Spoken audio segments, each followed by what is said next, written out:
Yomon odatlar aslida seni og'riqlaring tufayli shakllangan desam, bunga qanday qaraysan? Ya'ni yomon odatlar seni ichingda qanday og'riq ketayotganini ifodalab turadi.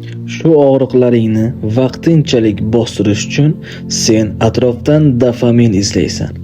Ya'ni keraksiz reelslar, keraksiz videoroliklar ko'rasan, keraksiz zararli ichimliklar ichasan va keraksiz va zararli ovqatlarni yeysan.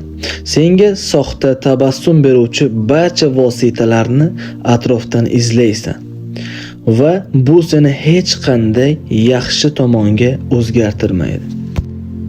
Aksincha, sen mana shu soxta dopamin beruvchi vositalarga bog'lanib qolasan va xuddi aylana ichida yashayotgandek hayot kechirasan.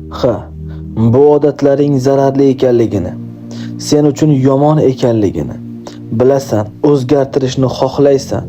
Sen bugundan, ertadan o'zgaraman deb yolg'on va'dalarni berib, doimiy tarzda o'zingga yolg'on va'dalarni berib yashashda davom etasan.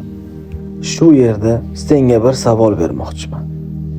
Sen qachondan istaklaringga erisha olmading? Sen qachondan xohishlaringga erisha olmading? Va seni nimalar qiynadi? Kimlar ozor berdi? O'sha vaqtda sen xafa bo'lding, g'azablanding, tushkunlikka tushding. Ichingdan og'riqni his qilding. Go'yoki hech qanday imkoniyating yo'q va sen go'yoki chorasizsan. Aslida sendagi muammo mana shu ondan boshlangan edi.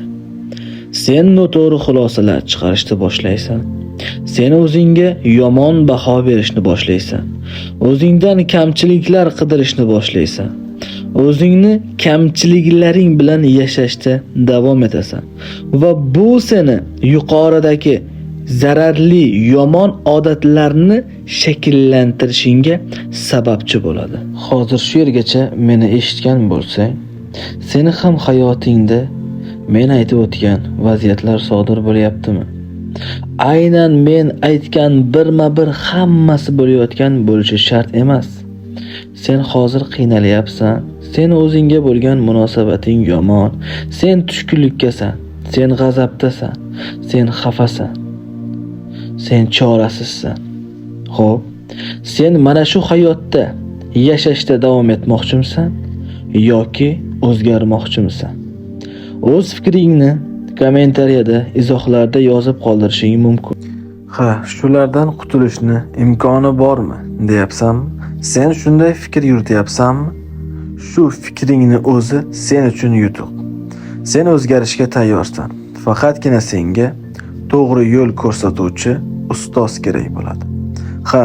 Sen hozirgacha bosib o'tgan noto'g'ri hayot yo'lingni to'g'ri tomonga o'zgartiruvchi, senga to'g'ri xulosalarni beruvchi, sendagi kamchilik va xatolarni senga ko'rsatib beruvchi ustoz kerak bo'ladi. Sen shunda to'g'ri va yaxshi bilimlar orqali sen to'g'ri qarorlar chiqarasan va to'g'ri yo'ldan yurishni boshlaysan. Bu albatta seni hayotingni o'zgartiradi. Yanada senga foydali va chuqur psixologik bilimlar kerak bo'lsa, kanalimni yo'qotib qo'ymaslik uchun obuna bo'lib, like bosib va izohda o'zingni shaxsiy fikrlaringni yozib qoldir.